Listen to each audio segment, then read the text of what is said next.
In the event of an officer of the law visits you at your house, what to expect, what do you do? First, I want to say the Fourth and Fifth Amendments are the two constitutional rights that you have that protect you in the event of them coming to your home. The Fourth Amendment states that it protects you from the illegal search and seizure. That includes inside your home, the curtilage around your home, and your vehicle as long as you're not in it. The Fifth Amendment, like we talked about in my last video, is the one that's a right not to testify against himself.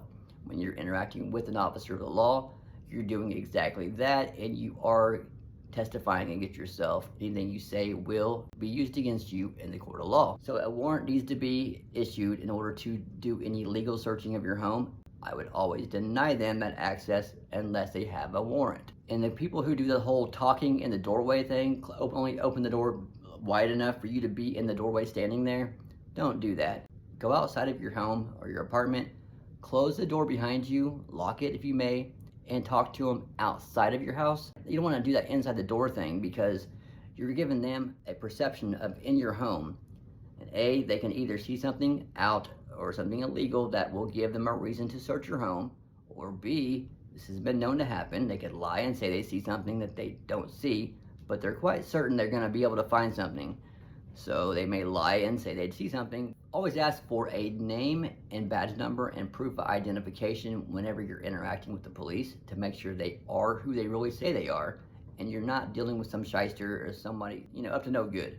Name, ID, and badge number. It's not a friendly visit. They're going to use psychological tricks. They're going to use these tactics, these phishing tactics, and they're going to use the psychological element of befriending or cornering or luring information out of you. It's not illegal for law enforcement to lie, to deceive, or to use these psychological tricks on you. So this is why I want you to be aware of these things and possibly what they may look like to help you in these situations. It's not ever going to be an even kill when it comes to civilian and law enforcement, because they have the upper hand regardless, but this will at least help make it to where you don't get trampled on totally and completely, utterly useless. They're going to be trying to lure information out of you, befriend you, or corner you.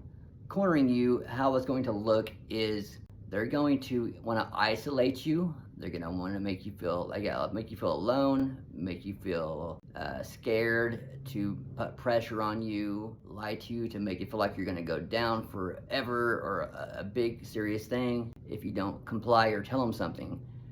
They'll also lie to you by telling you, hey, look, A, B, and C already told us that you were there. We know you was there. You better just tell us what you know. A, B, and C told us that you did this already. We know you did it. Better tell us your side of it. Or A, B, and C threw you under the bus, told us everything. You're going to go down by yourself unless you tell us your side of the story. We want to know your side. We already know what happened. We just want to know why it happened. Not true. They can care less why it happened. They just say that in order to get information that they don't have, that they think they have right. Don't fall for these tricks. Anytime they say that A, B, and C threw you under the bus, or we already know what, we just want to know why, or that, look, just tell us your side of the story because you're going to go down alone. These are all tricks. And also another one that uses, you're only going to make this harder on yourself. Hey, look, if you know anything or you're involved in any way, now's the time to tell us because you're only going to make this harder on yourself. Not true. You're not going to get a level up charge, or you're not going to get in trouble for them having to work harder at their job, or be able to even try to pressure someone to give a confession when they necessarily may not be guilty. The befriending tactic they will use is the basic psychological element to this is I give you something, you're going to feel obligated to give me something back. That may be something as small as laughter, as a pat on the arm, a cigarette, you drink a bottle of water, maybe you have something to eat. If I can find something that we have in common, talk about that. I get you to laugh, make you seem like I'm your friend, you're going to feel more obliged to give me something back. Know that it's a facade, it's a fake friendship. They're not there to be your friend. They're there to get information and to pursue a case. Yeah, there's a number of ways that they may do this or make it look like they're your friend. Kind of the good cop, bad cop mentality. It's not that cliche, black and white. The way you see it, it's kind of a meta game. You'll see the ones that are the more rough around the edges, maybe infringe upon people's rights a little bit, more prone to rough somebody up.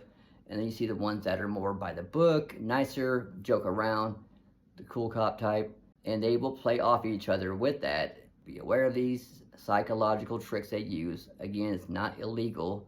And also, I wanted to touch on the isolation part. When they are telling you something like someone threw you under the bus, so you might as well tell us your end, or you're going down alone.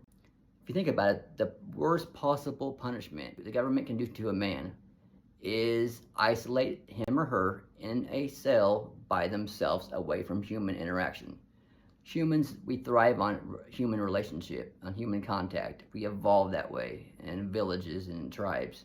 So when you isolate somebody psychologically, it's a scary place. It's a confusing place. They will use that against you. Don't let them do that. Be aware of how that's working. The appeal to authority is when someone feels obligated to answer or listen to a person in an authoritative position, like a boss, a preacher, pastor, professor. You're going to especially feel more obligated to answer or listen to their command if they're in an authoritative position and in a uniform. That's a double-edged sword there. The other one is the psychological element of isolating somebody or befriending them. I give you something, you give me something back element to it. As long as you guys are aware of these, that'll at least help you know when they're doing it, why they're doing it, and how to respond to that. And that's the reason why I wanted to do this video, just to give you guys some knowledge. Knowledge is power. Like I said, you can always use your Fifth Amendment. Most definitely get an attorney if they infringe upon those rights, and keep you and your family safe. I want to say thank you guys for watching. Hope you enjoyed, and I'll see you on the next video. Stay safe, stay wise, and stay free. Thank you.